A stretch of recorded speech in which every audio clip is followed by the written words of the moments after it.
Sold in the Storm, a Western romance. Eliza Moore was 18 years old the night her uncle sold her for $40 and a handshake. The storm howled outside the cabin as two men bargained over her future like she was livestock. No vows, no choice, just a transaction sealed in whiskey and desperation. By dawn, she'd be dragged through snow to a remote Wyoming ranch, handed off to a widowed stranger with 3 grieving children and a heart locked shut by loss. She had no say, no escape, only the bitter cold, a stranger's name, and the terrifying certainty that her life as she knew it was over. Stay with me until the end of this story. If it moves you, hit that like button and drop a comment telling me what city you're watching from. I love seeing how far these tales travel. The wind screamed across the plains like something wild and wounded, tearing through the gaps in the cabin walls and rattling the tin plates stacked beside the cold stove. Eliza Moore sat on a wooden chair near the back corner, her hands folded tightly in her lap, her breath visible in the dim lamplight. She didn't look at the 2 men sitting at the table. She didn't need to. She'd already heard enough. $40, her uncle said again, his voice rough from tobacco and years of bitterness. That's more than fair, Rourke. She's young, healthy, works hard. You won't find better. The man across from him, Caleb Rourke, she'd learned, said nothing at first. He was tall, broad-shouldered, his face weathered and unreadable beneath the brim of a dark hat. His hands rested flat on the table, scarred and calloused, and his eyes never once drifted toward where Eliza sat in the shadows. I didn't come here looking for a wife, Caleb said quietly. Then don't call her that. Her uncle leaned back, folding his arms. Call her help. Call her whatever you want, but you got 3 kids, no woman in the house, and winter closing in hard. You need someone, and I got someone who needs a roof. Eliza's fingers tightened until her knuckles went white. She wanted to scream. She wanted to stand up and tell them both what she thought of being spoken about, like an object, like cargo, like something disposable. But she'd learned long ago that her voice didn't carry weight in rooms where men made decisions. Her uncle had taken her in after her parents died when she was 12. It hadn't been kindness. It had been obligation, resentment dressed up as charity. For 6 years she'd worked his land, cooked his meals, mended his clothes, and swallowed every cruel word he threw her way. And now, because the harvest had been poor and the debts were piling up, he'd decided she was worth more gone than staying. Caleb Rourke exhaled slowly, his jaw tight. What's her name? Eliza. She got a say in this? Her uncle barked out a laugh. She's got a say in starving or not starving. That clear enough for you? Silence settled heavy between them. Eliza could hear the storm battering the roof, the creak of old wood bending under pressure. She kept her eyes on the floor, her heart hammering so hard she thought it might crack her ribs. Finally, Caleb spoke. $40, that's it. No more, no less. And she comes willing or the deal's off. Her uncle's chair scraped back. She'll come. He turned toward her then, his face hard and expectant. Eliza, get your things. She didn't move right away. For one long, breathless moment, she considered refusing, considered running out into the storm, into the snow and the dark, just to prove she still had some small measure of control. But the cold would kill her before morning, and her uncle would drag her back if she tried. So she stood, slowly. Her legs felt unsteady beneath her, but she kept her spine straight as she walked to the corner where her belongings sat. A threadbare blanket, a change of clothes, a wooden comb her mother had given her before she died. Everything she owned fit into a single canvas bag. She slung it over her shoulder and turned to face the 2 men. Her uncle looked satisfied. Caleb Rourke looked tired. Let's go, Caleb said quietly, rising from his chair. He pulled his coat tighter and settled his hat low. He didn't reach for her, didn't offer a hand or a word of reassurance. He simply walked to the door, pushed it open against the wind, and stepped out into the storm. Eliza followed. The journey to the ranch was brutal.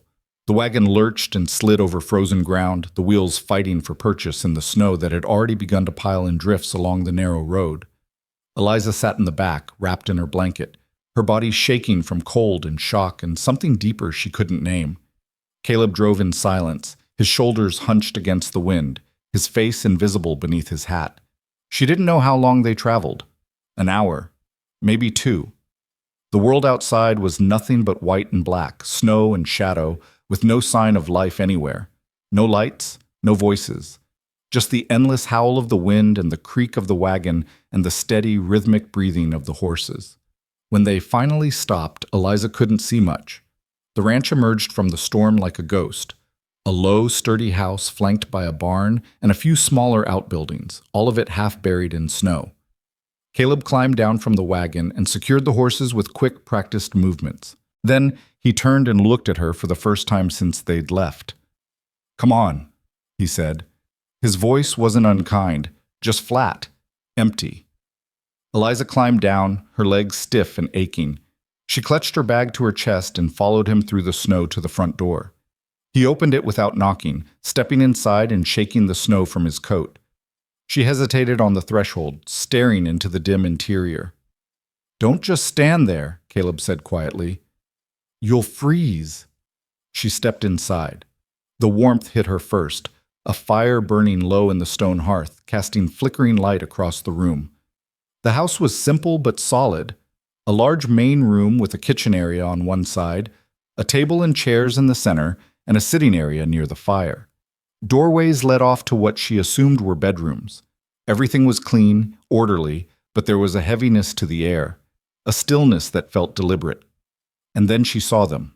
3 children sat near the fire, all of them staring at her with wide, wary eyes. The oldest was a boy, maybe 12 or 13, with his father's dark hair and serious expression. Beside him sat a girl, perhaps 10, her hands folded neatly in her lap. And curled up on a worn rug near the hearth was the youngest, a boy no more than 6, clutching a wooden horse. None of them spoke. Caleb closed the door behind her, shutting out the storm. He pulled off his hat and set it on a peg, then turned to the children. "This is Eliza," he said simply. "She'll be staying with us." The oldest boy's jaw tightened. The girl looked down. The youngest just stared. "Say hello," Caleb added, his tone firmer. "Hello?" the girl murmured. The boy said nothing. Eliza swallowed hard. She wanted to say something, anything, but her throat felt tight, her mind blank. She felt like an intruder, a stranger in a home that had no room for her. Caleb gestured toward a narrow hallway.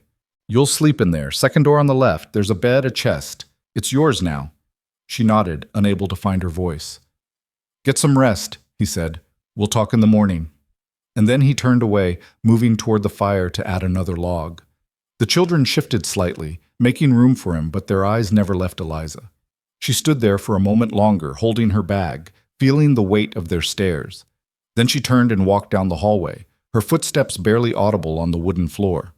The room was small, a single bed with a thin quilt, a wooden chest at the foot, a window that looked out into the storm.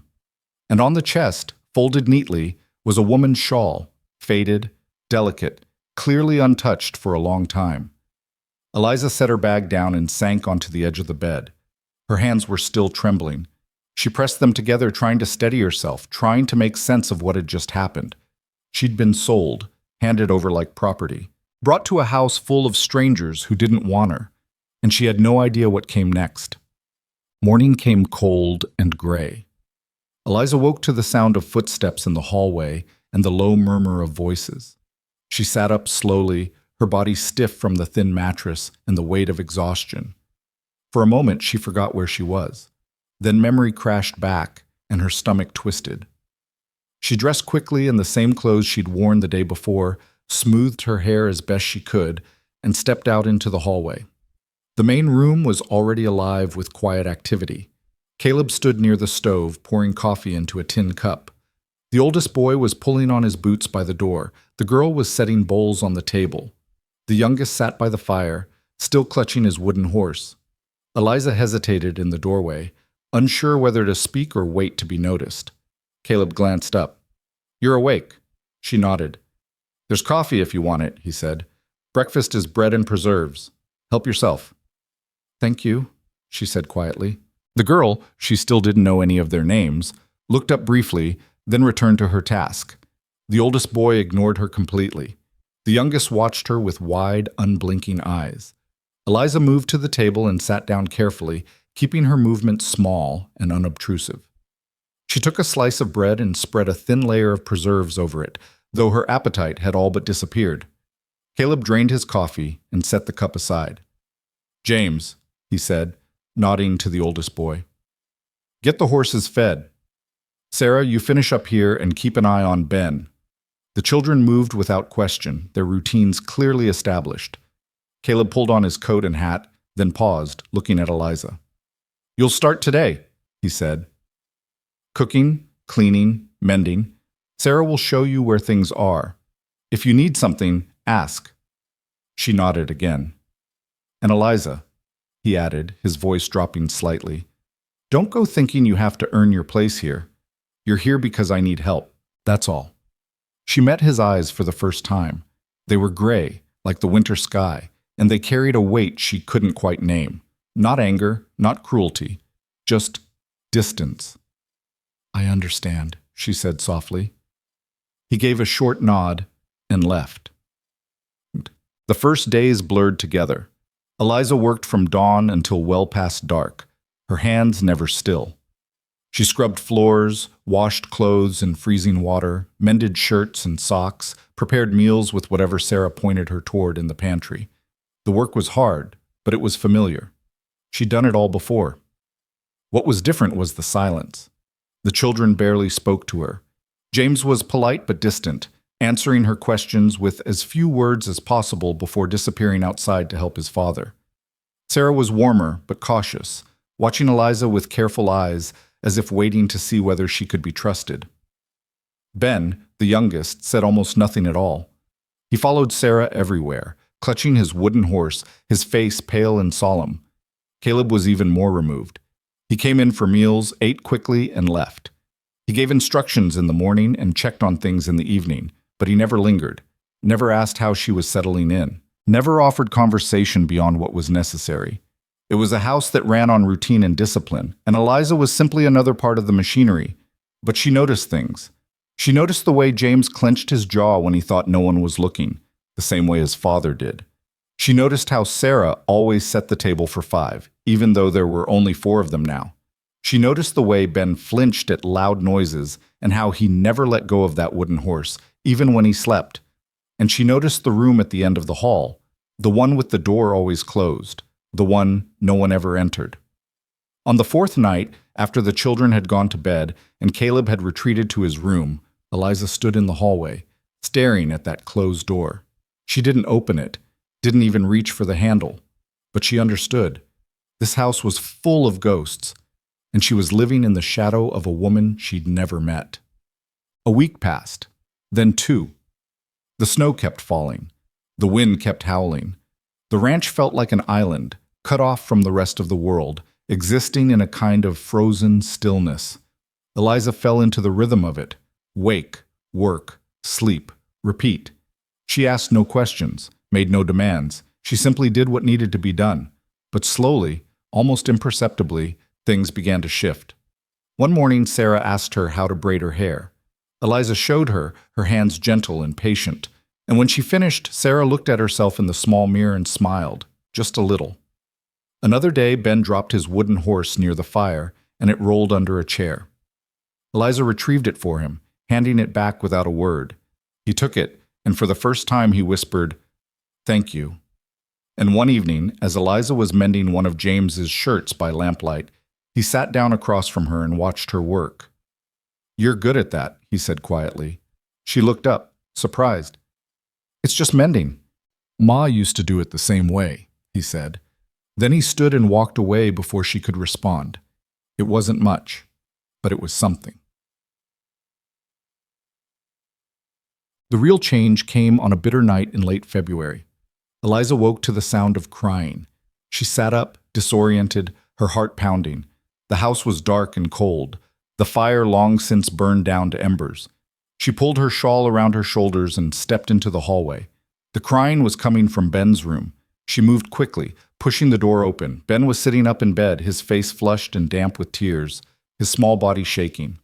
Sarah was kneeling beside him, her hand on his forehead, her expression tight with worry. "He's burning up," Sarah said, her voice trembling. "I don't know what to do." Eliza crossed the room and pressed her palm to Ben's forehead. Heat radiated from his skin, fierce and dangerous. His eyes were glassy, unfocused. "Get your father," Eliza said firmly. "Now." Sarah ran. Eliza pulled the quilt back and began loosening Ben's nightshirt, her hands steady despite the fear clawing at her chest. She'd seen fever before. She knew what it could do. Moments later, Caleb appeared in the doorway, his hair disheveled, his face pale. He took one look at Ben and his entire body went rigid. "No," he said hoarsely. "Not again." Eliza turned to him. "I need cold water, clean cloths, and whatever willow bark or feverfew you have." He didn't move. He just stood there, staring at his son, his hands clenched at his sides. "Caleb," Eliza said sharply, "I need you, right now." Something in her voice cut through the paralysis. He blinked, nodded, and turned away. For the next 3 days, Eliza barely slept. She sat beside Ben's bed, cooling his fever with damp cloths, coaxing him to drink water and broth, brewing medicines and changing his sweat-soaked clothes.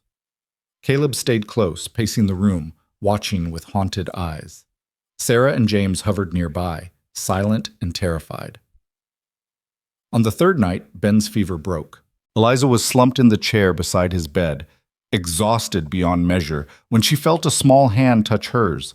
She opened her eyes and saw Ben looking at her, his face pale but clear. "You stayed," he whispered. Her throat tightened. "Of course I did." He smiled faintly and closed his eyes again, his breathing deep and even. Eliza let out a shaky breath and looked up to find Caleb standing in the doorway. His face was wet. "Thank you," he said, his voice breaking. She nodded, unable to speak. And for the first time since she'd arrived, the distance between them felt just a little bit smaller. The days that followed Ben's recovery carried a different weight. The house still ran on routine, meals at the same time, chores distributed with quiet efficiency, the rhythm of ranch life continuing as it always had, but something fundamental had shifted beneath the surface. Eliza felt it in the way Sarah no longer hesitated before asking her questions, in the way James nodded to her when he came in from the barn, in the way Ben's small hand would reach for hers when he was frightened by the wind rattling the shutters at night. And she felt it most acutely in the way Caleb looked at her now. He didn't say much more than he had before. His words were still measured, his presence still reserved, but his eyes followed her movements across the room with something that hadn't been there before.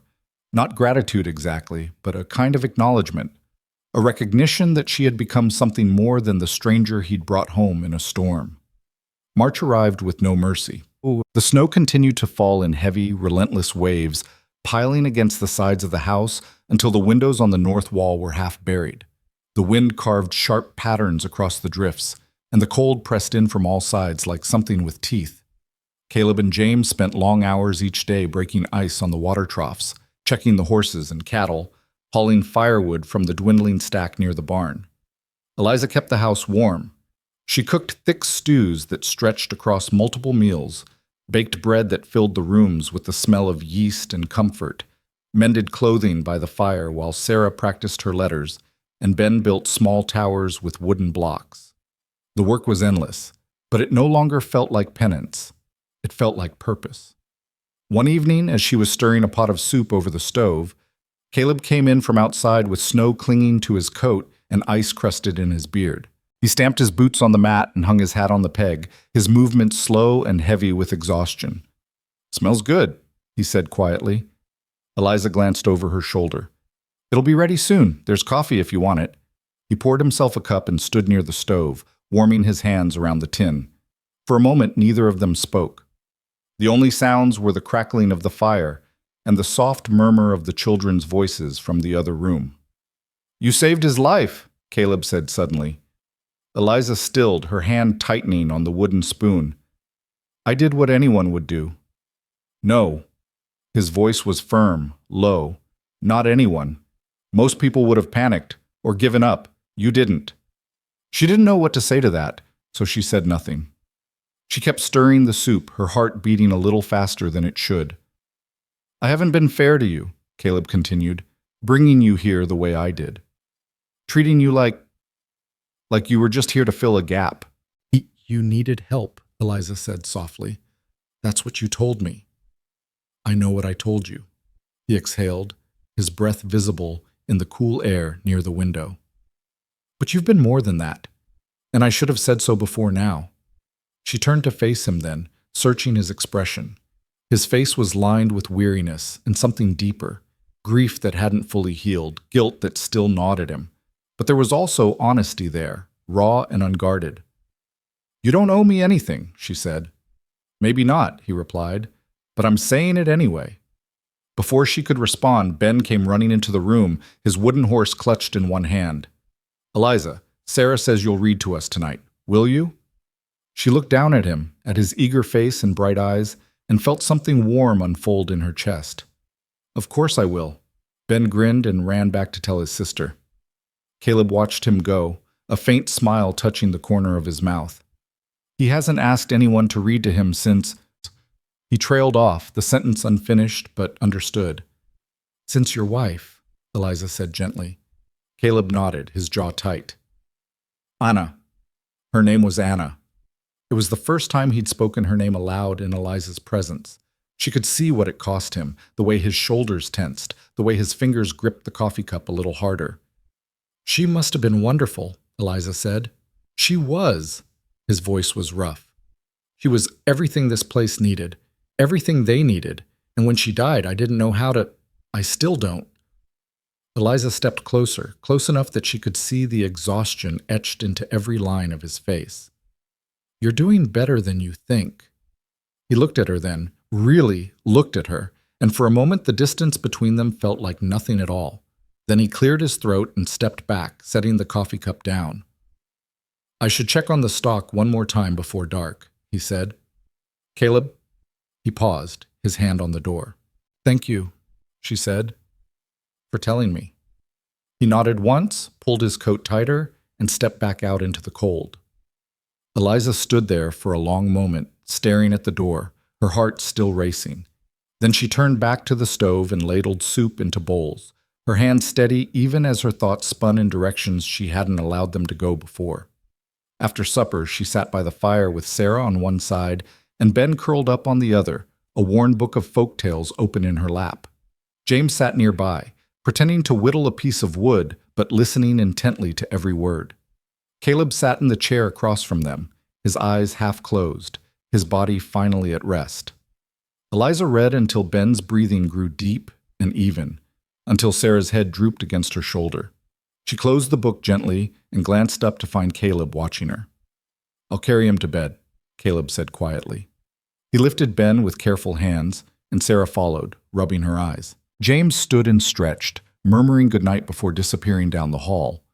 And then it was just Eliza and Caleb, alone in the firelight. You're good with them, he said. They're easy to care for, she replied. They weren't, not for a long time. He hesitated, then added, They're starting to smile again, because of you. Eliza folded her hands in her lap, unsure how to hold the weight of his words. They just needed time. They needed more than that. He leaned forward, resting his elbows on his knees. I know this wasn't what you chose. I know your uncle didn't give you a choice. And I know I didn't either. Not really. But I want you to know. You're not a burden here. You're not just help. You're... He stopped, his jaw working as if the words were too heavy to lift. You're part of this now, he finished. If you want to be. Eliza's throat tightened. She looked down at her hands, at the calluses and small scars that marked years of work and survival. She thought about the girl she'd been a month ago, frightened, angry, powerless.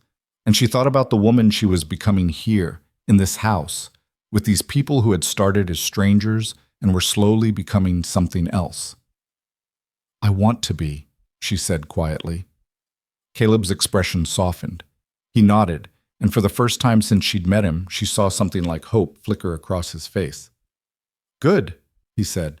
That's good. They sat in silence for a while longer, the fire burning low, the storm outside beginning to quiet. And when Caleb finally stood and wished her good night, Eliza felt something settle inside her, something fragile but real. She wasn't just surviving anymore. She was beginning to belong. The following week brought a brief reprieve from the snow. The sky cleared to a pale, crystalline blue, and the sun appeared for the first time in what felt like months, casting long shadows across the frozen landscape. The temperature remained brutally cold, but the stillness after so many days of wind felt almost peaceful. Eliza took advantage of the calmer weather to air out the bedding, hanging quilts and blankets over the porch railing to soak up the thin winter sunlight. Sarah helped her, chattering about the birds she'd seen near the barn and asking questions about what spring would be like. "Will the flowers come back?" Sarah asked, her breath forming small clouds in the air. "They will," Eliza said, shaking out a quilt. "Wildflowers all over the hills, you'll see." "Ma used to pick them," Sarah said softly. "She'd put them in a jar on the table." Eliza's hands stilled. "That sounds lovely. I miss her." Sarah's voice was small, almost lost in the vastness of the white landscape around them. Eliza set the quilt down and knelt beside her, meeting her eyes. "I know you do, and that's all right. You should miss her. She was your mother." "Do you think she'd be angry?" Sarah whispered. "That you're here now?" The question cut deeper than Eliza expected. She took a breath, choosing her words carefully. "I think she'd be glad someone is taking care of you, someone who sees how special you are." Sarah's eyes welled up, and she wrapped her arms around Eliza's neck, holding on tight. Eliza held her back, her heart aching with the weight of it, this child's grief, her own uncertain place in this family, the ghost of a woman she'd never met but whose presence was woven into every corner of this home. When Sarah finally pulled away, she wiped her eyes and gave Eliza a trembling smile. "I'm glad you're here." "So am I," Eliza said, and meant it. That night, after the children were asleep, Eliza sat at the table mending a torn coat by lamplight. Caleb came in from a late check on the animals, his face ruddy from the cold. He poured himself coffee and sat down across from her, watching her work in silence. "Sarah talked to you today?" he said eventually. "She did." "About Anna?" Eliza nodded, her needle moving in steady rhythm through the fabric. "She needed to." Caleb was quiet for a long moment. "I haven't let them talk about her much. I thought it would be easier if we just moved forward." "Grief doesn't work that way," Eliza said gently. "No." His voice was heavy. "It doesn't." She set the coat aside and looked at him. "Tell me about her, if you want to." He stared into his coffee cup, his expression distant.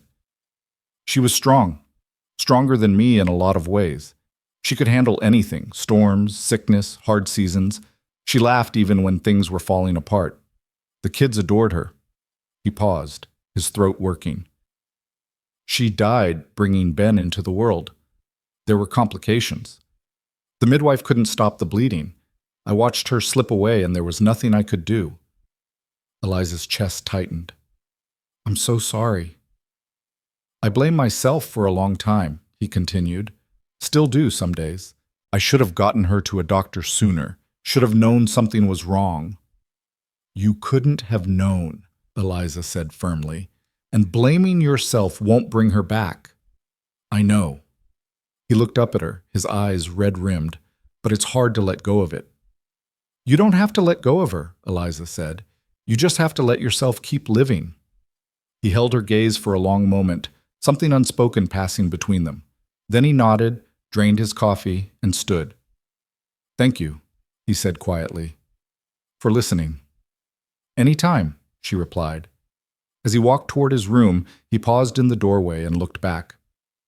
"Eliza?" "Yes?" "I'm glad you're here too."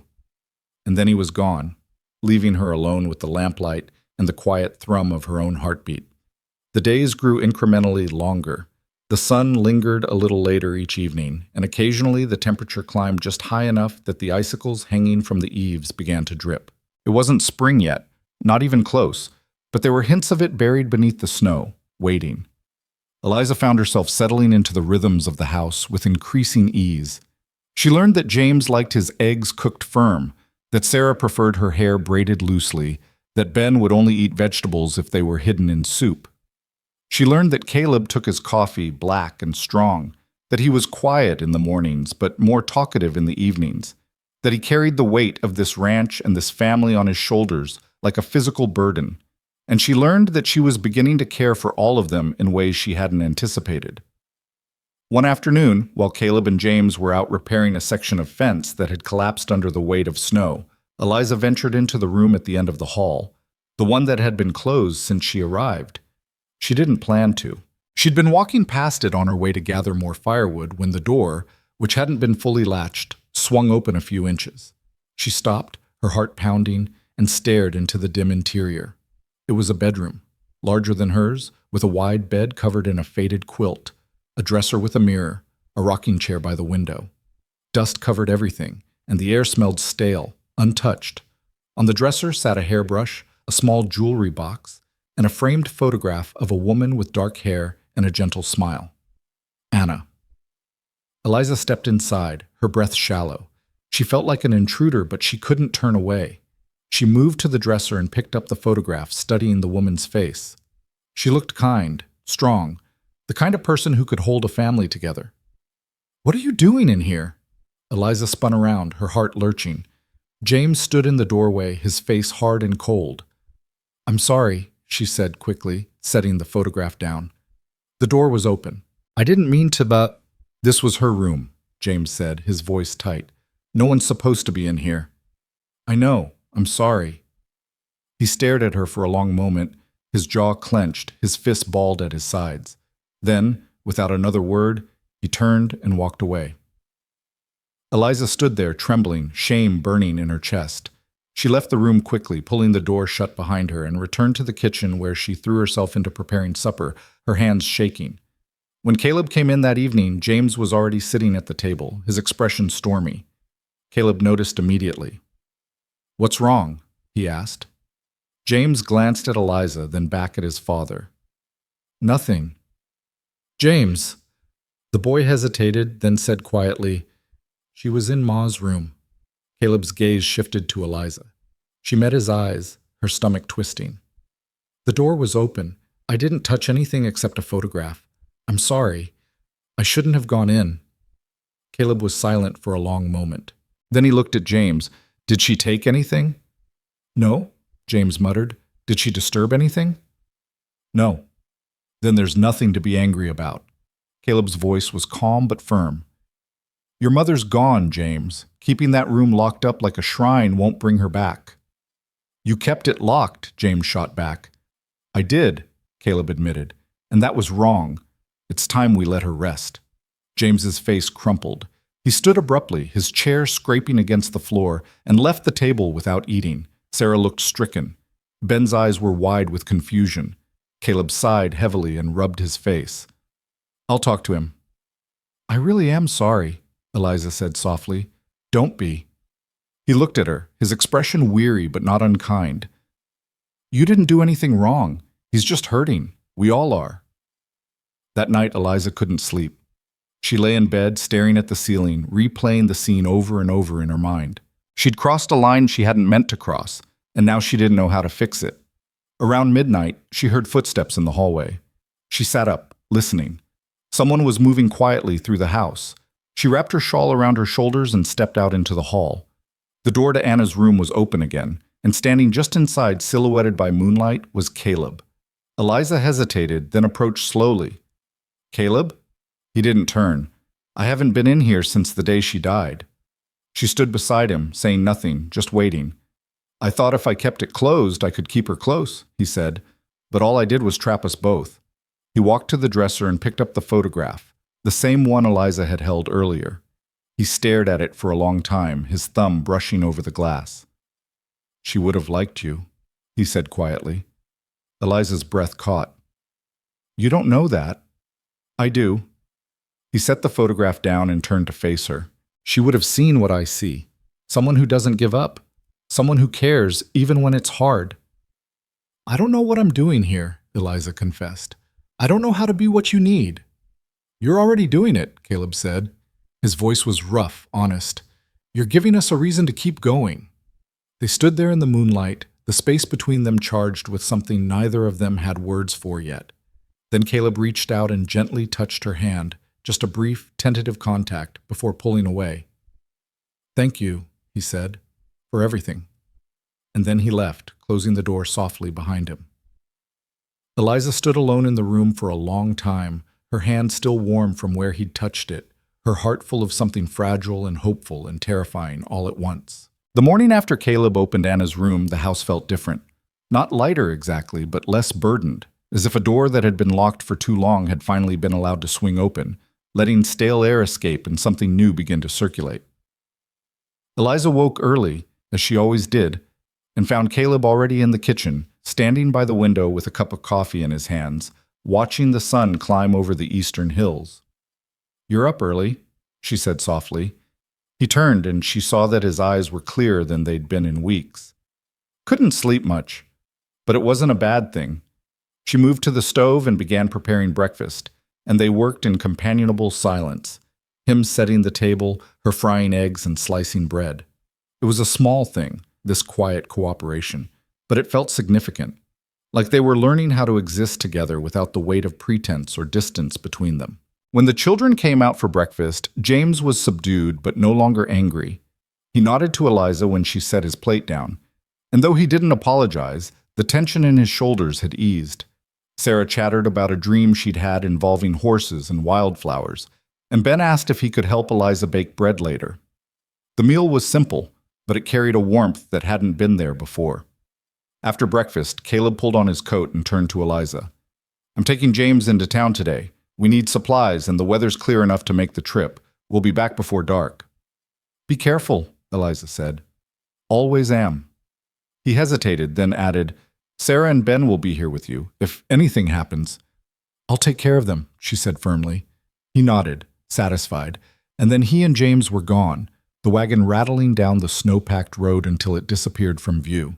Eliza spent the morning with Sarah and Ben, baking bread and mending clothes and playing simple games by the fire.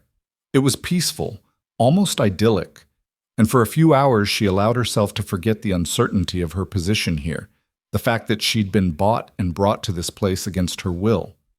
For a few hours, she let herself simply be present, simply be needed. But peace on a Wyoming ranch in late winter was always temporary. Around midday, the wind began to pick up. Eliza noticed it first as a faint whistle around the eaves, then as a more insistent rattling of the shutters. She stepped outside to check the sky and felt her stomach drop. Dark clouds were rolling in from the northwest, heavy and low, moving with frightening speed. Another storm was coming. She hurried back inside and found Sarah looking worried. "Is it going to be bad?" "I don't know," Eliza said honestly, "but we need to prepare just in case." She sent Sarah to gather extra blankets and told Ben to stack firewood near the hearth. Then she went outside to secure anything that might blow away, checking the barn doors, latching the shutters, hauling in an extra armload of wood. The wind was already strong enough to sting her face, and the temperature was dropping fast. By the time she came back inside, the first snowflakes were falling. Within an hour, the storm was a full howling fury. Snow came down in thick, blinding sheets, and the wind shook the house so hard that the windows rattled in their frames. Eliza kept the fire burning high and made sure the children stayed close. She tried not to think about Caleb and James out on the road, tried not to imagine the wagon overturning or the horses losing their footing in the drifts. "Will they be all right?" Sarah asked, her voice small. "Your father knows these roads," Eliza said, keeping her tone steady. "He'll find shelter if he needs to." But as the hours dragged on and the storm showed no sign of letting up, her worry deepened. The light outside faded to a dull gray, then to near darkness, even though it was only mid-afternoon. The wind screamed and the snow piled higher, and Eliza found herself pacing near the window, peering out into the white chaos and seeing nothing. "Eliza?" Ben tugged on her skirt. "I'm scared." She knelt down and pulled him into her arms. "I know, sweetheart, but we're safe in here. The house is strong." "What if Pa doesn't come back?" The question hit her like a punch. She looked into his wide, frightened eyes and saw the same fear she'd seen when he'd been sick with fever, the terror of losing someone else, of being left behind again. "He'll come back," she said firmly. "He always does." But as night fell and the storm raged on, even she began to doubt. She made supper for the children, though none of them had much appetite. She read to them by the fire, her voice steady even as her heart raced. She tucked them into bed and sang a lullaby her mother had taught her years ago, the words coming back to her as if they'd been waiting for this moment. And then she sat alone in the main room, wrapped in a blanket, staring at the door and praying. It was past midnight when she heard it, the faint sound of horses, the creak of the wagon, voices muffled by wind and snow. She jumped to her feet and threw the door open, and there they were, Caleb and James, covered head to toe in snow, their faces red and raw from the cold, but alive. "Thank God," Eliza breathed. Caleb stumbled inside, James right behind him, and Eliza shut the door against the wind. They were shaking, their fingers stiff and clumsy as they tried to remove their coats. "We got caught halfway back," Caleb said through chattering teeth. "Had to wait it out in a line shack for hours before we could move again." "You're freezing," Eliza said, already moving toward the fire. "Sit down, both of you." She stoked the fire until it roared, then brought them hot coffee and blankets. James sank into a chair, his eyes closing in exhaustion. Caleb tried to protest, to say he needed to check on the horses, but Eliza cut him off. "The horses are fine. You're not. Sit." He obeyed, too tired to argue. She knelt in front of him and began unlacing his boots, her hands quick and efficient. He watched her in silence, and when she glanced up, she saw something in his expression that made her breath catch. Gratitude, yes, but also something deeper, something like wonder. "You were worried," he said quietly. "Of course I was." "You didn't have to be. We've been through worse." "That doesn't mean I can't worry," she said, pulling off his boots and setting them near the fire to dry. "You're not invincible, Caleb." He reached out and touched her hand, his fingers cold but steady. "Neither are you. But you act like you are." She didn't know what to say to that, so she simply held his gaze, her heart pounding in her chest. Then James shifted in his chair, breaking the moment, and Eliza stood quickly. "I'll make you something to eat," she said. "You don't have to. I'm making it anyway." She heated up leftover stew and sliced bread, and the two of them ate in silence while she cleaned up the kitchen. When they were finished, James stumbled off to bed without a word, and Caleb remained by the fire, staring into the flames. Eliza sat down across from him. "You should get some rest." "In a minute." He looked at her, his expression serious. "I need to say something." Her pulse quickened. "All right. When we were out there today, stuck in that shack with the wind trying to tear the roof off, all I could think about was getting back here. Not just to the ranch, to you, to the kids, to this." He gestured vaguely at the room, at the warmth and the quiet and the sense of home that had been built here. "I realized I don't want to lose this.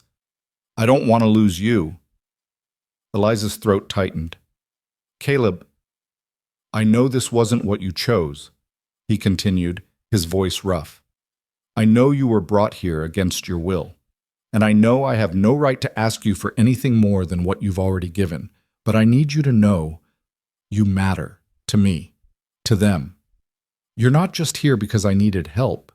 You're here because we need you." She felt tears prick her eyes, and she blinked them back. "I need you too," she whispered. "All of you. I didn't think I would. I didn't think I'd ever feel like I belonged anywhere. But I do. Here. With you." Caleb leaned forward, his elbows on his knees, his eyes locked on hers. "Then stay. Not because you have to, because you want to." "I want to," she said, and the words felt like a vow. He exhaled slowly, relief washing over his face. Then he stood and crossed to where she sat, and he held out his hand. She took it, and he pulled her to her feet, and for a moment they just stood there, close enough that she could feel the warmth radiating from him, close enough that she could see the flecks of gold in his gray eyes. "Thank you," he said softly, "for waiting up, for worrying, for being here." "Always," she replied. And then slowly, carefully, he leaned down and pressed a kiss to her forehead, gentle and brief and full of promise. When he pulled back, his hand lingered on her cheek for just a moment before he stepped away. "Good night, Eliza." "Good night." She watched him disappear down the hallway, and then she sank back into the chair, her hand pressed to where he'd kissed her, her heart racing with something that felt like hope. The storm blew itself out by morning, leaving the world buried under fresh snow that sparkled in the sunlight like crushed diamonds. The children woke to find their father and brother home safe, and the relief in their faces was palpable. James was quieter than usual, but there was a softness in his eyes when he looked at Eliza, a silent acknowledgement that she had been there when they needed her. Over the next few days, the dynamic in the house continued to shift. Caleb began seeking Eliza out for small conversations, asking her opinion on supplies, sharing stories about the ranch, talking about his plans for spring. James started helping her with chores without being asked, and one evening he even smiled at one of her jokes.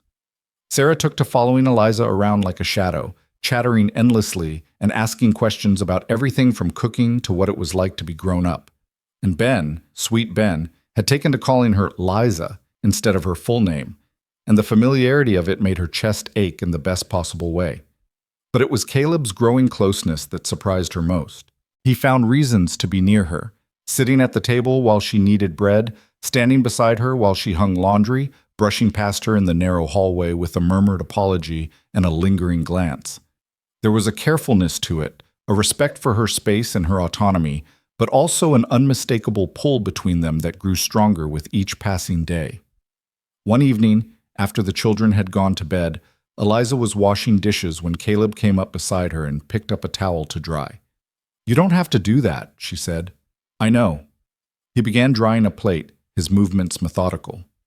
"But I want to." They worked in silence for a while, the rhythm of it soothing.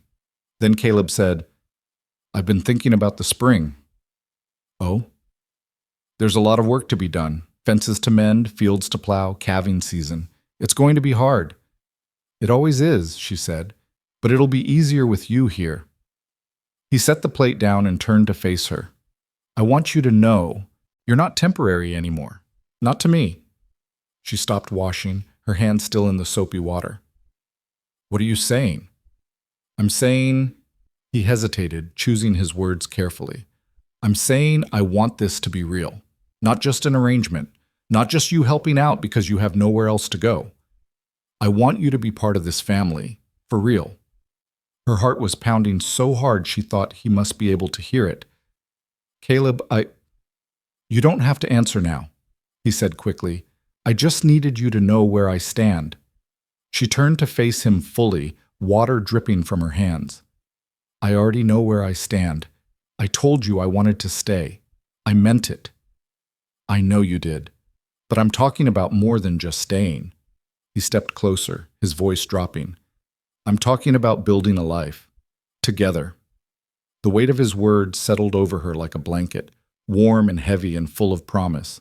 She searched his face, looking for any sign of doubt or hesitation, but all she saw was honesty, raw, unguarded honesty.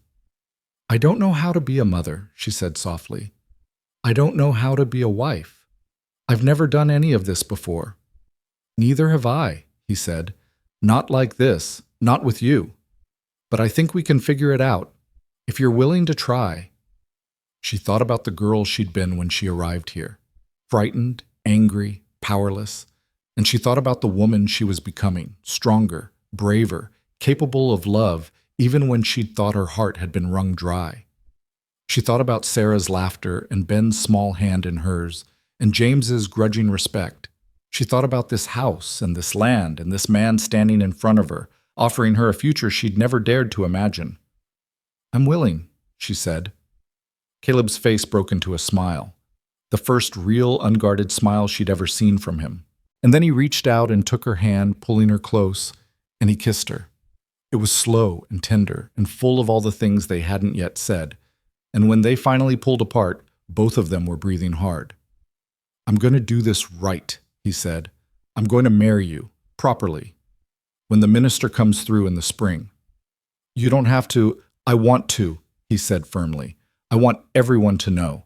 I want you to know. You're mine, Eliza, if you'll have me." She smiled, her eyes shining. "I'll have you." He kissed her again, and this time she kissed him back with everything she had, all the fear and hope and longing she'd been carrying since the night she arrived. And when they finally broke apart, he rested his forehead against hers and whispered, "Thank you." "For what?" "For giving me a reason to believe in second chances." They stood there in the quiet kitchen, holding each other, and outside the window the stars began to emerge, bright and clear against the dark Wyoming sky.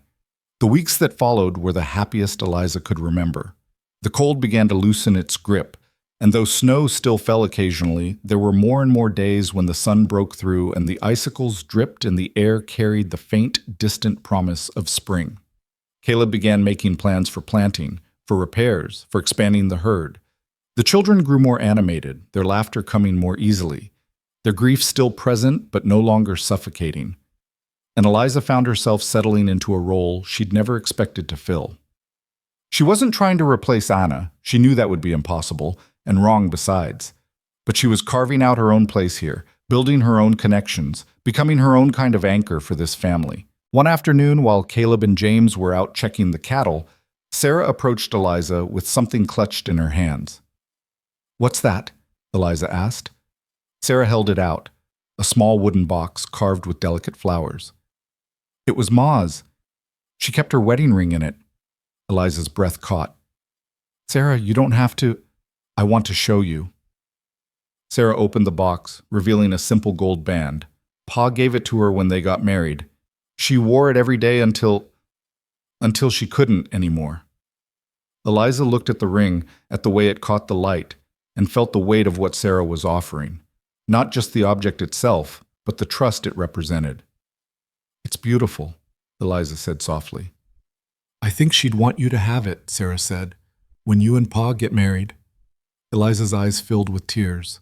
"Oh, sweetheart." "I mean it," Sarah insisted. "You're not trying to be her, you're just you, and that's enough. That's more than enough." Eliza pulled Sarah into a hug, holding her tight. "Thank you," she whispered. "That means more than you know." When Caleb came home that evening, Sarah told him what she'd said, and he looked at Eliza with such tenderness that she had to look away before she started crying again. "She's right," he said later when they were alone. "Anna would have wanted that. She would have wanted you to have it." "Are you sure?" Eliza asked. "I'm sure." He took her hand. "You're not erasing her. You're just continuing the story." And so it was decided. When the minister came through in the spring, Caleb would marry Eliza, and she would wear Anna's ring, not as a replacement, but as a symbol of continuity, of love that endured even in the face of loss, of a family learning how to heal. But before spring could come, winter had one more test in store. It happened on a clear, cold morning in early March. Caleb and James had ridden out to check on a section of fence near the northern boundary of the ranch, and Eliza was inside with Sarah and Ben, preparing the midday meal. Everything was calm, routine, unremarkable. And then James came racing back, alone, his face white with terror. Eliza ran outside, her heart in her throat. "James, what happened?" "It's Pa," James gasped, sliding off his horse. "The fence gave way and a cow spooked. She knocked him down and he hit his head on a rock. He's bleeding. He won't wake up." Eliza's blood went cold. "Where is he?" "About 2 miles north. I rode back as fast as I could." She didn't hesitate. "Sarah, stay here with Ben. Don't leave the house. James, saddle another horse. We're going back." "You can't." "I'm going," she said, her voice like iron. "Now move." Within minutes, they were riding hard across the snow-covered landscape, James leading the way. Eliza's mind was racing, her fear a living thing clawing at her chest. She thought about Caleb lying unconscious in the snow, about the cold seeping into his bones, about everything she'd just found with him slipping away before it had even truly begun. When they reached him, her worst fears were confirmed. Caleb was sprawled on the ground near a broken section of fence, blood staining the snow around his head. His face was pale, his breathing shallow. Eliza dropped to her knees beside him. Caleb, can you hear me?" No response. She checked his pulse, weak but steady. She examined the wound on his head, deep, but not as bad as the blood made it seem. She tore a strip from her petticoat and pressed it against the gash, applying pressure. "We need to get him home," she said. "How?" James asked, his voice shaking. "Help me get him on the horse." It took all their strength, but they managed to lift Caleb and drape him across James's saddle. Eliza mounted her own horse and took the reins of James's, leading them slowly back toward the ranch. Every minute felt like an eternity. Every jolt made her wince, terrified of making things worse. When they finally reached the house, Sarah ran out to help. Together they got Caleb inside and onto his bed. Eliza cleaned the wound, stitched it with steady hands, and bandaged it carefully. Then she sat beside him and waited. Hours passed. The children hovered nearby, their faces drawn with worry. Eliza held Caleb's hand and prayed harder than she'd ever prayed in her life. And finally, as the sun was setting, his eyes fluttered open. "Eliza?" His voice was weak, confused. She leaned over him, tears streaming down her face. "I'm here. You're going to be all right." "What happened?" "You hit your head. But you're home now. You're safe." He tried to sit up, but she pushed him gently back down. "Don't move. You need to rest." He looked at her, his eyes focusing slowly. "You came for me." "Of course I did." "I knew you would," he whispered, and then his eyes closed again, and he slept. Eliza kept vigil through the night, changing the bandage when blood seeped through, checking Caleb's pulse, watching the rise and fall of his chest. The children drifted in and out, reluctant to leave but eventually succumbing to exhaustion. James fell asleep in the chair by the door, his arms crossed over his chest, his face troubled even in sleep. Sarah curled up on the rug near the hearth with a blanket, and Ben refused to go to his own bed, instead climbing onto the foot of his father's bed and falling asleep there with his hand resting on Caleb's boot. Around 3 a.m, Caleb stirred. His eyes opened slowly, blinking against the lamplight, and he turned his head just enough to see Eliza sitting beside him. "You're still here," he murmured. "Where else would I be?" she said softly. He tried to smile, but it came out as more of a grimace. "My head feels like it got kicked by a horse." "Close enough. A cow, actually." "That's embarrassing." Despite everything, Eliza felt a laugh bubble up in her throat. "You scared me half to death." "I'm sorry." His hand moved slowly across the blanket until it found hers, and he squeezed gently. "Thank you for bringing me home." James deserves the credit too. He rode back fast. Caleb's eyes shifted to where his son was sleeping, and something raw and tender crossed his face. "He's a good boy." "They all are." "They love you," Eliza said. "We all do." The words slipped out before she could stop them, and for a moment she froze, wondering if it was too much, too soon. But Caleb's grip on her hand tightened, and his eyes found hers with an intensity that made her heart stutter. "Say that again," he whispered. "I love you," she said, and this time there was no hesitation. "I didn't mean to, I didn't expect to, but I do." His eyes closed briefly, and when they opened again they were bright with emotion. "I love you too. I think I have for a while now. I just didn't know how to say it." She leaned down and kissed his forehead, careful to avoid the bandage. "Then we're both fools." "The best kind of fools," he said, and this time his smile was real. He slept again after that, and Eliza finally allowed herself to rest, her head pillowed on her arms at the edge of the bed, her hand still holding his. When morning light filtered through the window, she woke to find all 3 children gathered around, watching their father with anxious eyes. "Is he going to be all right?" Sarah whispered. "Yes," Eliza said firmly. "He just needs time to heal." Ben climbed onto the bed and nestled against Caleb's side, and Caleb's arm came up automatically to hold him close even in sleep. James stood at the foot of the bed, his expression unreadable. "You saved him," James said quietly. "We saved him," Eliza corrected. "You rode for help. That's what mattered." James looked at her for a long moment, and then he nodded. "Thank you for being here, for everything." It was the closest thing to acceptance she'd gotten from him, and it meant more than he probably knew. She reached out and squeezed his shoulder, and he didn't pull away. Over the next few days, Caleb recovered slowly but steadily. The headaches persisted, and he was dizzy if he stood too quickly, but the wound was healing cleanly and his strength was returning. Eliza insisted he stay in bed, and for once he didn't argue. He seemed content to let her fuss over him, to accept the meals she brought, to listen to the stories she read aloud while he rested. The children hovered close, bringing him things they thought might help. A smooth stone Ben had found, a drawing Sarah had made, a book James had dug out from somewhere. The house felt smaller somehow, everyone drawn together by the near loss they'd experienced, and the closeness was both comforting and bittersweet. One afternoon, while Caleb was napping and the children were occupied with chores, Eliza stepped outside for the first time in days. The air was crisp but noticeably warmer, and the snow had begun to recede in patches, revealing brown grass and muddy earth beneath. She stood on the porch and looked out across the land, and for the first time she allowed herself to imagine a future here that wasn't defined by survival or obligation, but by choice and love. She was still standing there when James came around the side of the house, carrying an armful of firewood. He stopped when he saw her, then set the wood down and approached. "You should come see something," he said. Curious, she followed him to the barn. Inside, in one of the stalls, a mare stood with a newborn foal, all gangly legs and dark, curious eyes.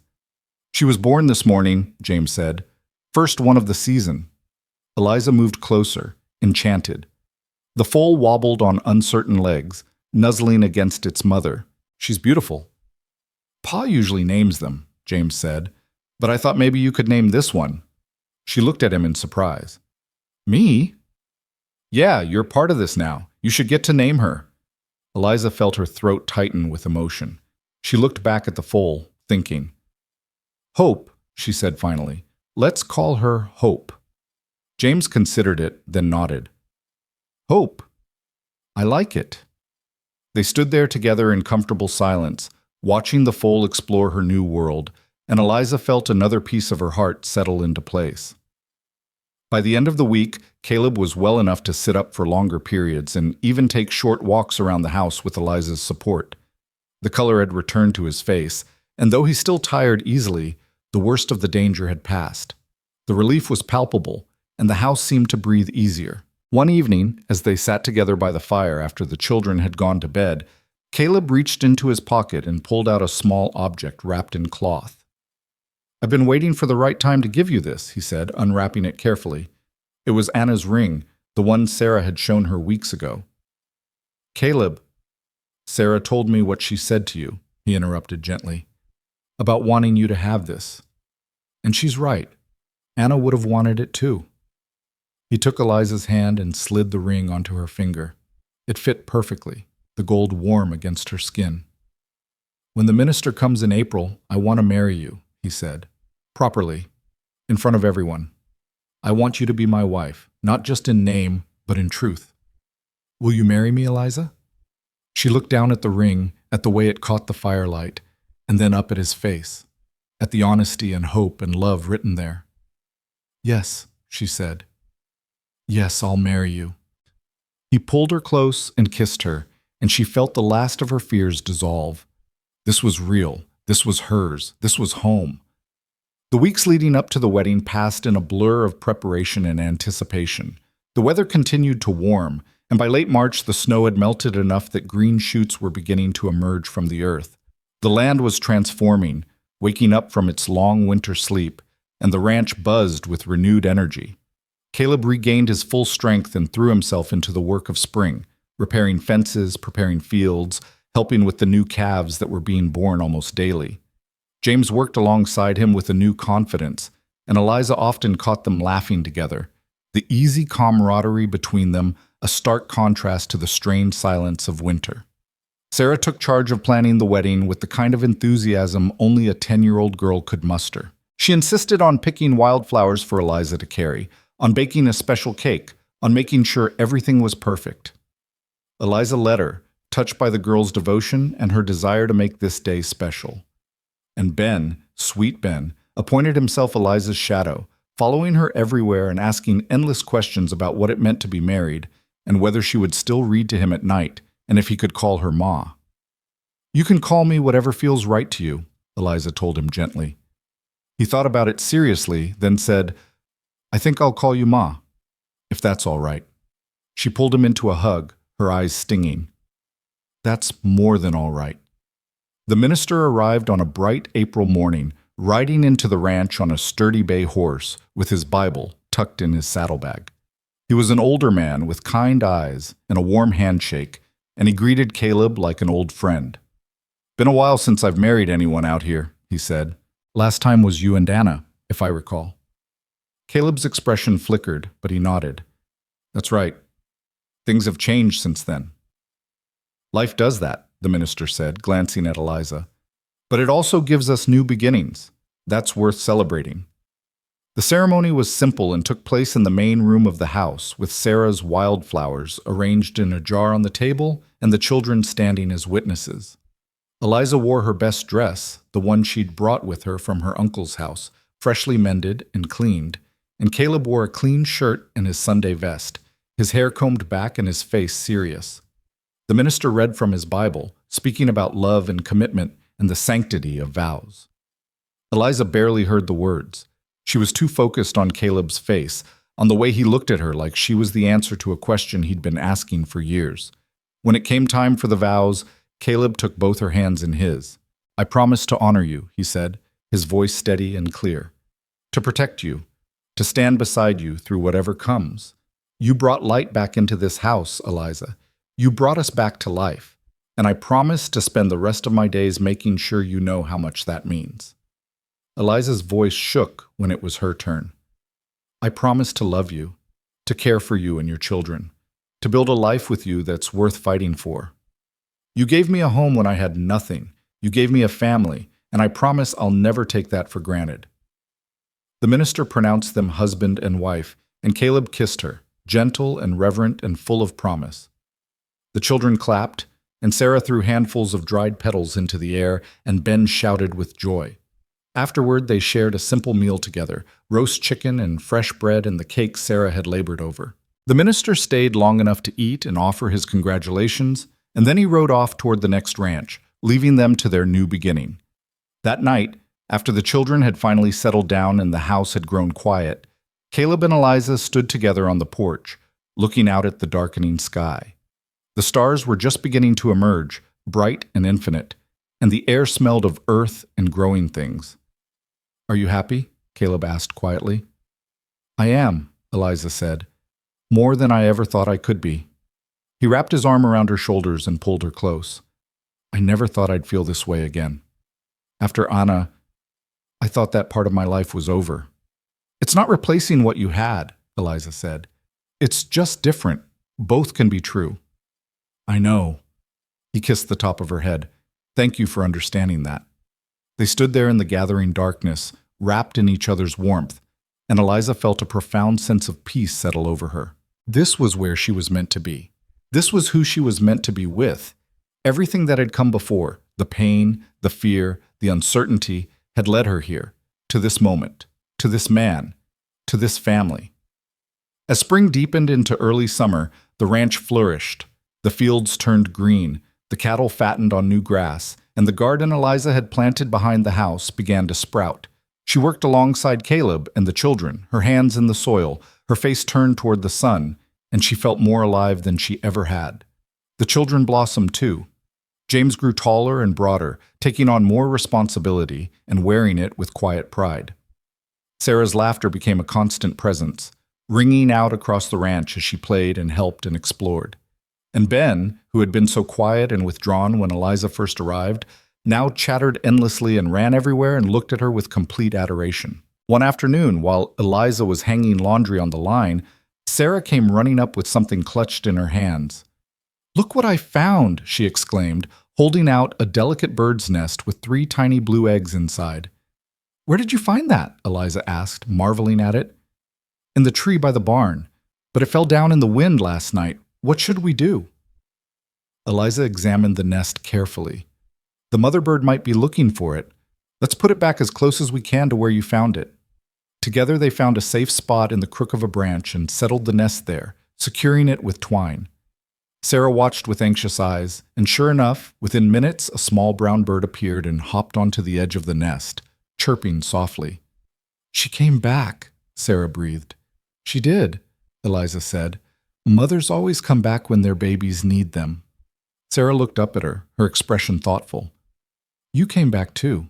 That first night when you could have left, you stayed." Eliza knelt down so they were eye to eye. "I stayed because I wanted to, because you needed me, and because I needed you too." Sarah threw her arms around Eliza's neck and held on tight. "I'm so glad Pa brought you home." "So am I, sweetheart. So am I." That evening, as the family gathered for supper, Caleb made an announcement. "I've been thinking," he said, looking around the table at each of them. "This ranch has been called the Rourke Place since my father built it. But it's not just mine anymore, it's ours, all of ours." He looked at Eliza. "What do you think we should call it?" She was surprised by the question, touched by the gesture. "I think it should be something that represents all of us. Something about new beginnings." "Hope Ranch," Ben piped up. "Like the foal." James nodded slowly. "I like that." "Me too," Sarah agreed. Caleb smiled. "Hope Ranch it is. A place where we start over, where we build something new." He raised his cup of water. "To Hope Ranch, and to the family that makes it home." They all raised their cups and echoed the toast, and Eliza felt tears prick her eyes. This was more than she'd ever dreamed of, more than she'd ever thought possible. She'd been sold and traded and brought to this place against her will, but somehow, through grace and grit and the stubborn refusal to give up, she'd found something worth holding on to. She'd found love. She'd found family. She'd found home. As the weeks turned into months, life on Hope Ranch settled into a rhythm that felt both sustainable and joyful. There were still hard days, days when the work seemed endless, when the weather turned brutal, when money was tight and worries ran deep. But there were also moments of profound beauty and connection that made everything else worthwhile. Eliza and Caleb grew closer with each passing day, learning each other's rhythms and quirks, building a partnership based on mutual respect and genuine affection. They worked side by side, shared their dreams and fears, and fell asleep each night wrapped in each other's arms. The love between them was different from what Caleb had shared with Anna, quieter perhaps, more hard-won, but no less real or precious. One night in late June, as they lay in bed with the windows open to catch the cool breeze, Caleb turned to Eliza and said, "I need to tell you something." She propped herself up on one elbow, searching his face. "What is it?" "I went to town yesterday, while you were working in the garden." "I know. You said you needed supplies." "That was part of it." He reached into the drawer of the bedside table and pulled out a folded piece of paper. "But I also went to see the land office." Eliza's heart skipped. "Why?" "Because I wanted to make sure everything was legal, proper." He handed her the paper. "This is a deed. In both our names. Hope Ranch belongs to both of us now, equally." She stared at the document, her hands trembling slightly. "Caleb, you didn't have to—" "Yes, I did," he interrupted gently. "You're my wife, my partner. This is your home as much as it's mine. I wanted it in writing." Tears spilled down her cheeks, and she set the paper aside to throw her arms around him. "Thank you," she whispered. "Thank you for seeing me, for choosing me." "I'll choose you every day for the rest of my life," he said, holding her tight. "I promise you that." And she believed him. By midsummer, the ranch was thriving in ways it hadn't in years. The herd was healthy, the crops were growing strong, and there was even enough money set aside to start planning improvements. A new barn, better fencing, maybe even a small addition to the house. Caleb talked about these plans with an enthusiasm Eliza hadn't seen before, and she realized that he was finally allowing himself to hope again, to dream again, to believe in a future that held more than just survival. The children were thriving too. James had taken to reading in the evenings, devouring books about ranching and agriculture and making careful notes about techniques he wanted to try. Sarah had started helping Eliza with more complex cooking and sewing projects, and she showed a natural talent for both. And Ben, who had once been so solemn and withdrawn, was now full of energy and mischief, always underfoot and asking questions and making everyone laugh. One Sunday afternoon, a traveling family stopped by the ranch, asking for water and directions.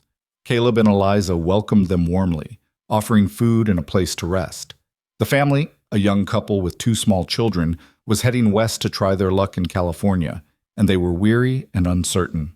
Over supper, the woman looked around at the tidy house, the well-fed children, the obvious affection between Caleb and Eliza, and said wistfully, "You're lucky.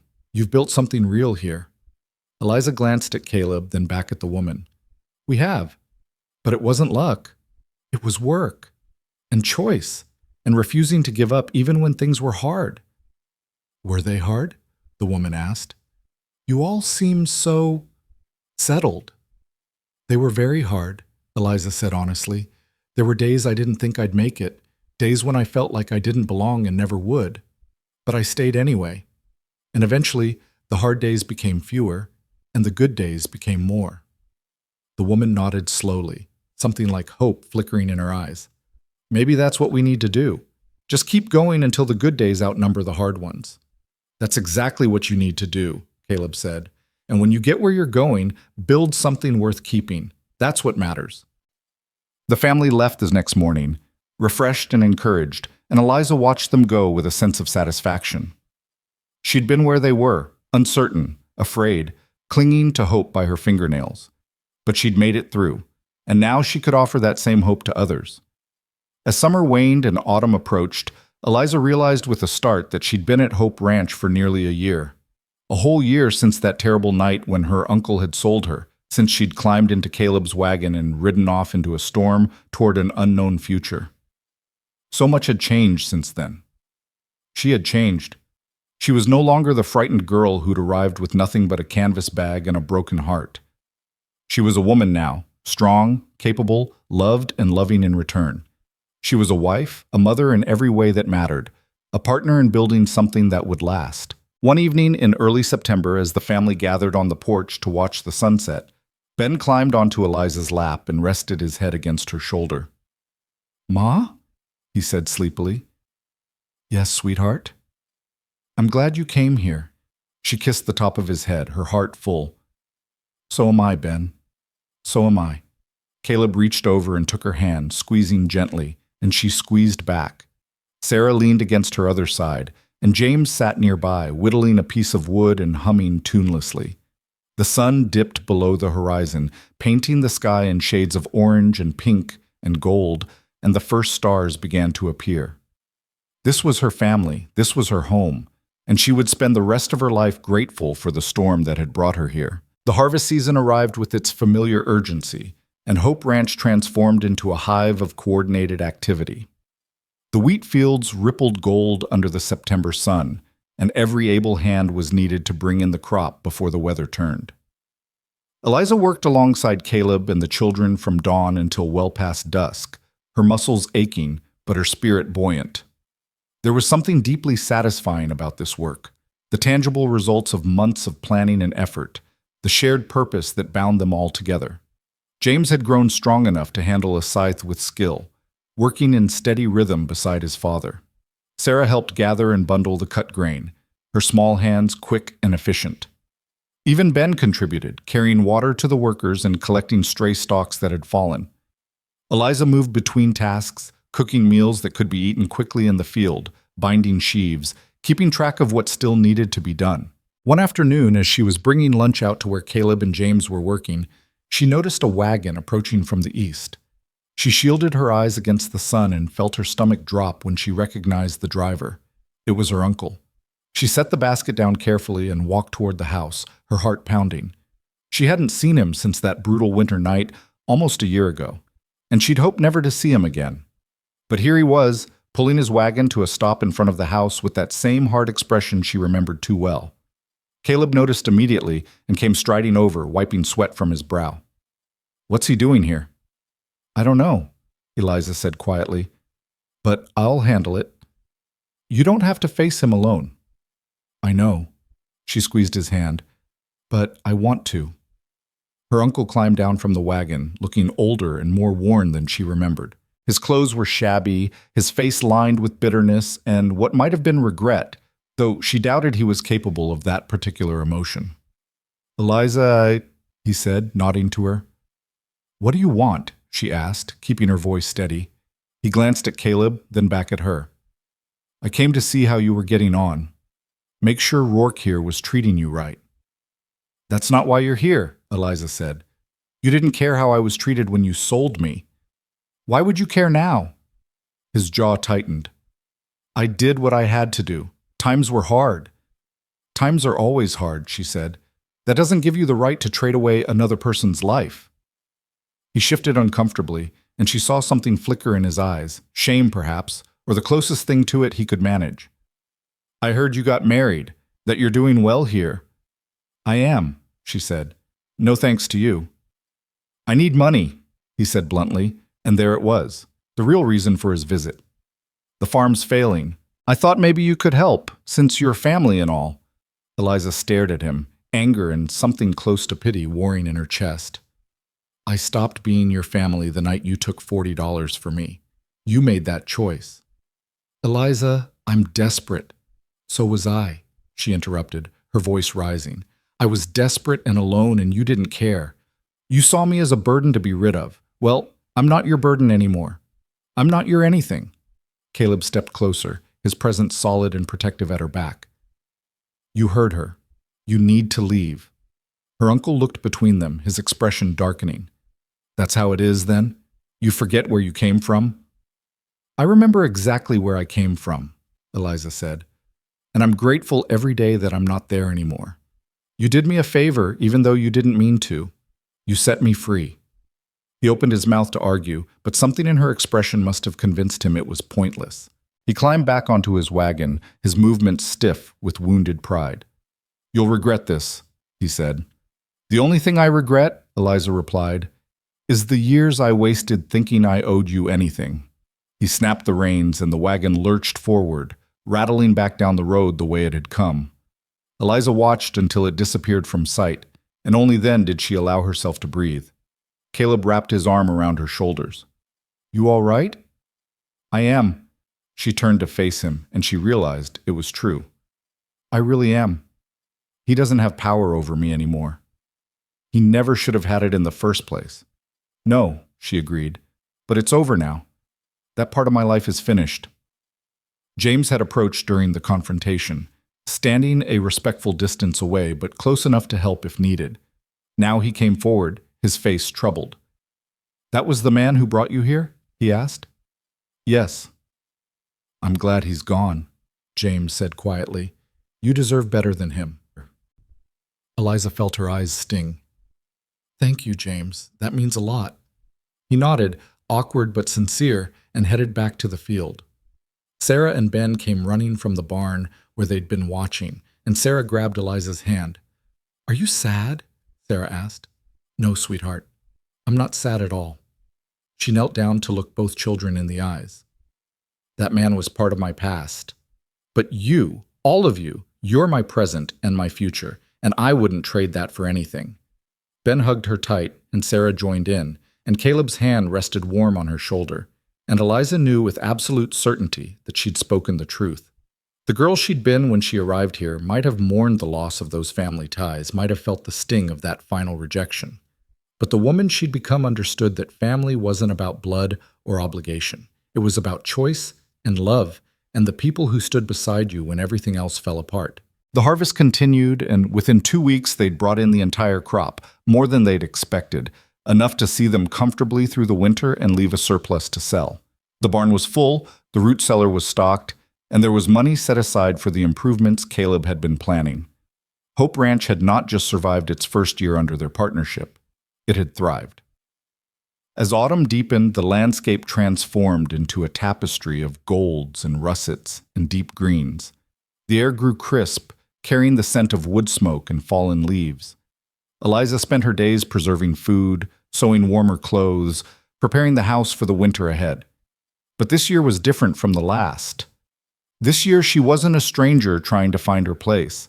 She was home, and the preparations felt less like survival and more like nesting, creating comfort and security for the people she loved. One evening in late October, as the first real frost settled over the land, Caleb came in from checking on the cattle with news. I ran into Tom McCarthy in town yesterday, he said, hanging up his coat. He mentioned there's going to be a harvest dance next weekend at the church hall. Thought we might go. Eliza looked up from the stew she was stirring, surprised. A dance? It's been years since I went to one, Caleb admitted, but I thought, maybe it's time. Show folks that Hope Ranch is doing well. Let the kids see some other people. Sarah overheard and came running. A dance? With music and everything? That's the idea, Caleb said, smiling at her enthusiasm. Can we go, Ma, please? Sarah's eyes were bright with excitement. Eliza glanced at Caleb, seeing the hope in his expression, and felt something warm settle in her chest. This was another step forward, another way of reclaiming life and joy after so much loss. "We'll go," she said, and was rewarded with Sarah's delighted squeal and Ben's excited chatter. The night of the dance arrived cold and clear, with stars scattered across the sky like diamonds on black velvet.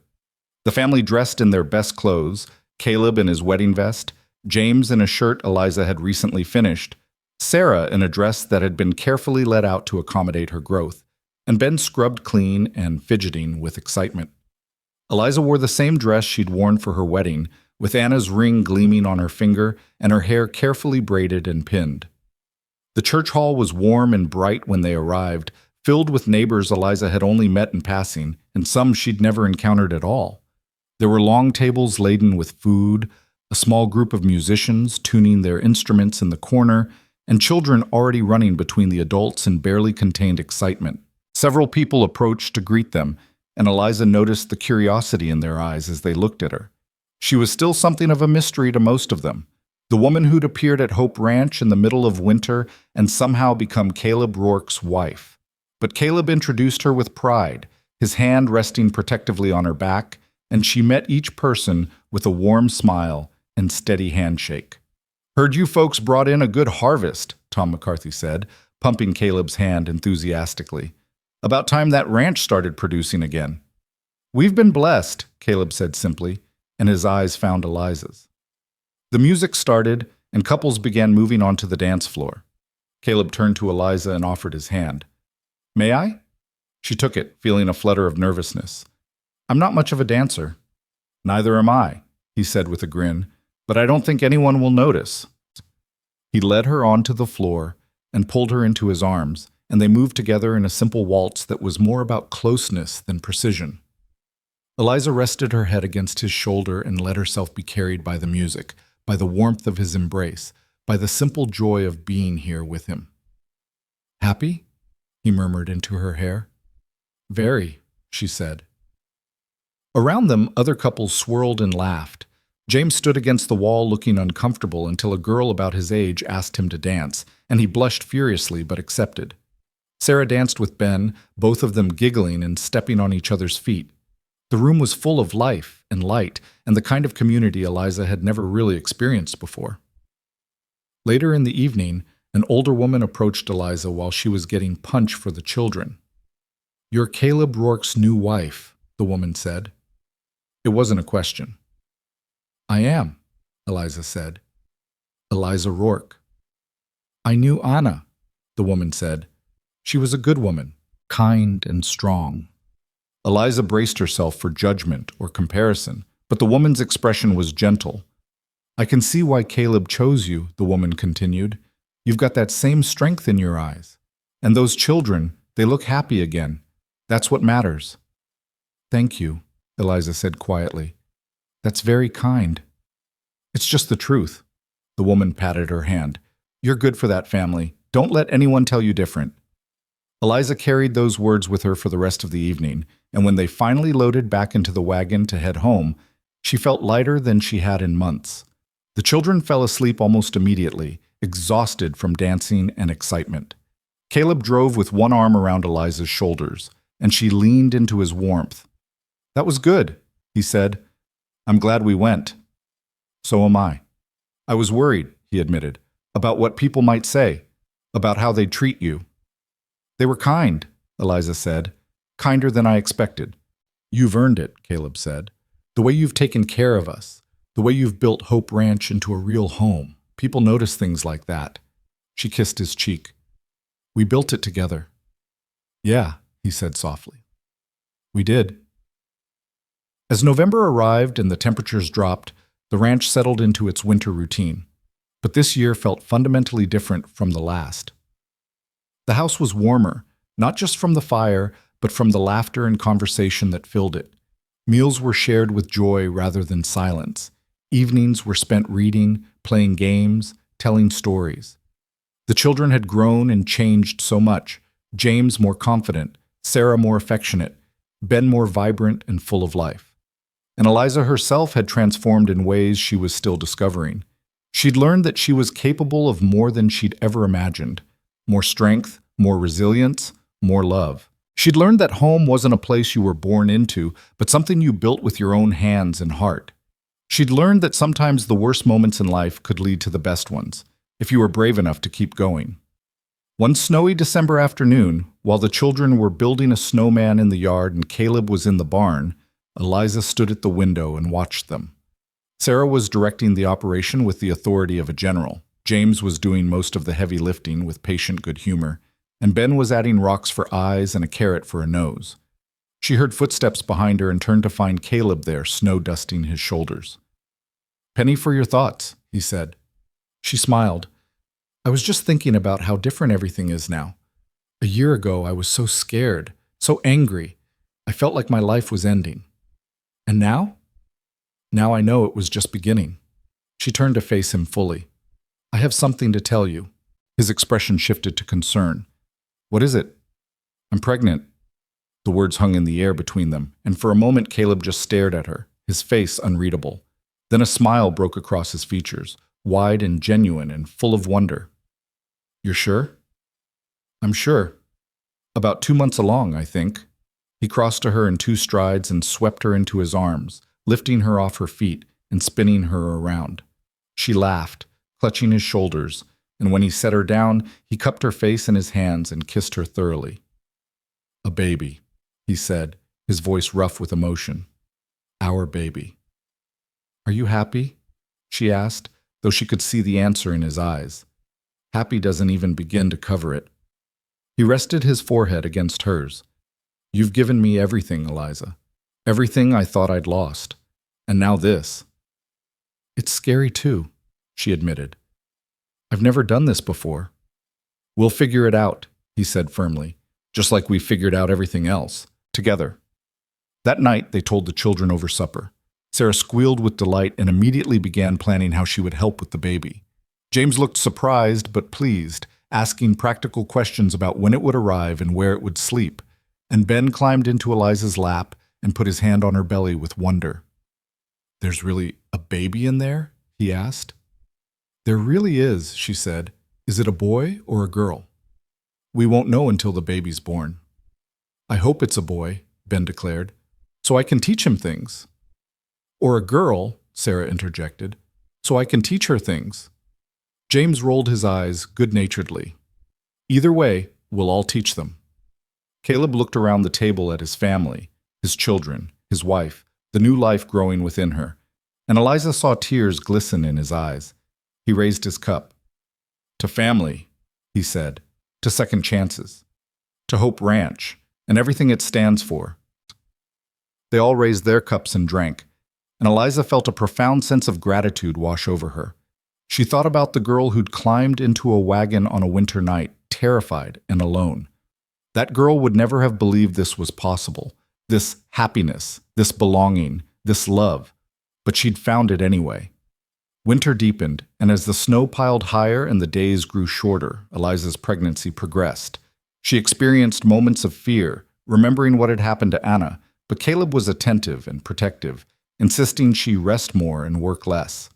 The children took over many of her usual tasks without complaint, and the whole family adjusted to accommodate this new development. In late February, during a brief warm spell that hinted at the spring to come, Eliza woke in the middle of the night with the first pains of labor. Caleb sent James racing to fetch the midwife while he stayed with Eliza, holding her hand and whispering encouragement. The labor was long and difficult, and there were moments when Eliza saw the fear in Caleb's eyes, the memories of Anna's death haunting him. But the midwife was skilled and calm, and Eliza was strong. She'd survived too much to give up now. As dawn broke over the ranch, painting the snow-covered landscape in shades of pink and gold, their daughter was born. Tiny and perfect, with a powerful set of lungs and a head of dark hair. Caleb held her with shaking hands, tears streaming down his face. "She's beautiful," he whispered. "She's perfect." Eliza, exhausted but triumphant, reached for the baby. "What should we name her?" He looked at her, then at their daughter. "Grace," he said, "because that's what she is, what you are, Grace in the middle of hardship." "Grace Rourke," Eliza said, testing the name. "I love it." The children were allowed in to meet their new sister, and the awe on their faces was something Eliza knew she'd remember forever. Sarah touched the baby's tiny hand with reverence. James smiled wider than Eliza had ever seen, and Ben proclaimed her the prettiest baby ever born. Over the next few weeks, life settled into a new rhythm. Grace proved to be a good baby, sleeping and eating on a relatively predictable schedule. The whole family doted on her, taking turns holding her, singing to her, marveling at every tiny yawn and stretch. And Eliza, recovering from the birth and adjusting to motherhood, felt a completeness she'd never experienced before. One mild March evening, as she sat in the rocking chair nursing Grace while the rest of the family played cards at the table, Caleb caught her eye and smiled. It was a small moment, unremarkable in many ways, but it contained everything, all the love and struggle and triumph that had brought them to this point. Spring arrived in full force, bringing with it the renewal and rebirth that came every year, but somehow felt more significant this time. The snow melted, revealing green grass and early wildflowers. The cattle were turned out to pasture. The fields were prepared for planting, and Hope Ranch buzzed with activity and purpose. Eliza stood on the porch one April morning with Grace in her arms, watching Caleb and James work on extending the fence line, while Sarah and Ben played nearby. The sun was warm on her face, and the air smelled of earth and growing things and possibility. She thought about everything that had brought her here, the loss and fear, the uncertainty and pain, but also the courage and love and determination to build something better. She thought about the woman she'd been and the woman she'd become. She thought about the family that had started as strangers and had transformed into something unbreakable. Caleb looked up from his work and waved to her, his face lit with happiness, and she waved back. This was her life now. Not the one she'd been born into or the one that had been chosen for her, but the one she'd fought for and earned and claimed as her own. She'd been sold in a storm, brought to this place against her will, and somehow, impossibly, she'd found everything she'd ever needed. Love, family, purpose, home. She kissed Grace's soft head and whispered, "You're so lucky, little one. You'll grow up surrounded by people who would do anything for you. You'll never know what it's like to feel unwanted or alone. And that's my gift to you, the life I never had but always dreamed of." Sarah came running up to the porch, her cheeks flushed and her eyes bright. "Ma, come see what we found. There's a whole patch of wildflowers behind the barn." Eliza smiled and followed her daughter, because that's what Sarah was now, in every way that mattered, down the steps and around the house to where a riot of purple and yellow blooms had pushed their way up through the last remnants of snow. "They're beautiful," Eliza said. "Can we pick some for the table?" Ben asked. "Of course we can." The children gathered flowers while Eliza watched, Grace sleeping peacefully in her arms. And when Caleb and James finished with the fence and joined them, Sarah presented her father with a bouquet tied with a piece of twine. "For the house," she said, "to make it pretty." Caleb took the flowers and pulled Sarah into a one-armed hug. "It's already pretty, but these will make it even better." They walked back to the house together, all of them, and Eliza felt the rightness of it settle deep in her bones. This was what she'd been searching for all her life without knowing it, this sense of belonging, this knowledge that she was exactly where she was supposed to be. That evening, after the children were in bed and Grace was sleeping in her cradle, Eliza and Caleb stood on the porch watching the stars emerge. He wrapped his arms around her from behind, resting his chin on her shoulder. "Do you ever regret it?" he asked quietly. "Coming here? Staying?" "Never," she said without hesitation. "Not even once. I know it wasn't your choice at first." "It became my choice," she interrupted. "Every day I chose to stay. Every day I chose to love you and the children. Every day I chose this life, and I'd make the same choice 1,000 times over." He turned her to face him, his hands gentle on her shoulders. "I don't know what I did to deserve you, but I'm grateful every single day that you're here." "You gave me a home," she said simply. "You gave me a family. You gave me a reason to believe in second chances." "We gave each other that," he said, and kissed her softly. They stood there under the vast Wyoming sky, wrapped in each other's arms, and Eliza knew that whatever challenges the future held, and there would be many because life on a ranch was never easy, they would face them together. She'd come through the storm and found the sunshine on the other side. She'd been broken and had healed stronger, She'd been lost and had found her way home.